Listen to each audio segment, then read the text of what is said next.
Hello! Thanks so much for tuning in to another edition of History in Your Own Backyard. Today we'll be discovering past businesses of Morrow, Ohio. We'll learn all about how these landmarks help make this historic place great. Come on, I'll show you all around. Today we're talking with Mr. John Poe, a founding member of the Morrow Historical Society. Thanks so much for talking with us today. Hi, glad to meet you. Alrighty, so we are here at the Morrow National Bank Building, which was built in 1860, but it's now Miranda's Ice Cream. All right, and so can you tell us a little bit about Miranda's Ice Cream?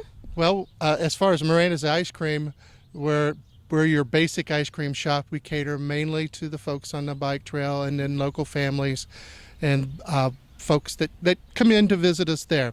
The history of the building, like you said, was built in 1860, and we try to share that history with the people and get the children involved a little bit. And it's always easy to remember that history when you have an ice cream cone in your hand. That's right. And I understand that there's actually a bank vault that's still inside. Is that correct? That's true. You want to see it? Absolutely. Take us in. Okay. All right, so John, we're now inside of the ice cream shop, which used to be the bank. Can you show us the vault? Certainly. All right. This is a vault door from Mosler Safe Company, and it was put in 1907. It was part of the federal insurance regulations that went in. As you can see, it's a very ornate door. A lot of work went into it. Inside is an 1860s Mosler Safe. This safe came in on the train.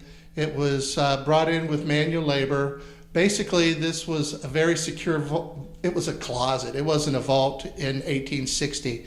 They used tackle and block to lift it up onto the concrete block that you see here.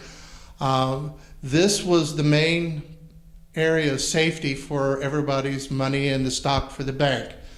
The bank was here from 1860 to 1935. In 1935, this bank and another bank merged to form the First National Bank. For 2 years, the building sat empty, and the U.S. Post Office, the postal system, took this building over, and they used this as their safe as well. Well, when they opened up the vault, they could get into every last bit of it. Most people, when they look at the vault, they see the hole here, and we all think this is a great bank robbery, but it was not. This was suspicious minds, basically. The folks at the postal system went across the street to the original person that owned this bank, and he couldn't get into it as well, and they were somewhat suspicious. And rather than call the Mosler Safe Company, who in 1937 would be probably 3 hours with mud roads to get here, they chose to have the local tin shop owner come in, and he used a torch to cut into it. After he cut into it, there was nothing in there of value, and they still had to call the Mosler Safe Company to come back and rework the tumblers in the lock so that it would be functional again for the post office. This building housed a number of businesses over the years, including Shrack's Restaurant, Orvile Ayers Barber Shop, and the KFC Lodge. Poltroff's Drugstore was also located in this building until they moved across the street to the Harner Building, which is now gone. The Sawyer House Hotel was a New Orleans-style guest house with two businesses facing the railroad or Main Street. At one time, one of the businesses held Mr. Shower's first venture in Morrow, which was a shoe store and a repair shop. The retail space also housed coffee shops, drugstores, and grocery stores. The other retail spot held many businesses, including Drake's Grocery and Butcher Shop. Mr. Grimm's had a variety of goods, including hardware and grocery. The storefront was used as a restaurant in the 50s and 60s.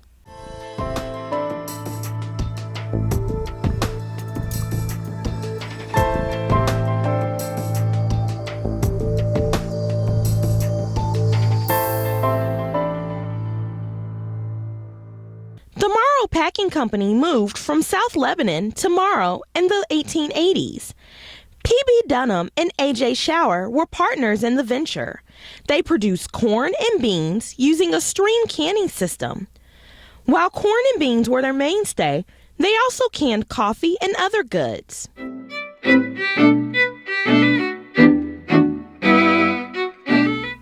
Next to the former bank and post office was Count's White Villa grocery store, and next to that was the home of former Morrow Mayor and Ohio State Senator John Holden. The First National Bank moved here in 1935, when Morrow National merged to make business owners happy. The bank moved to higher ground in the early 1960s due to flooding issues. Next to the bank is the former Miami Theater.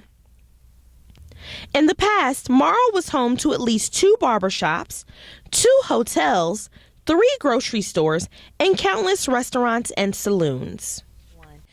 Thanks so much again for tuning in to today's edition of History in Your Own Backyard.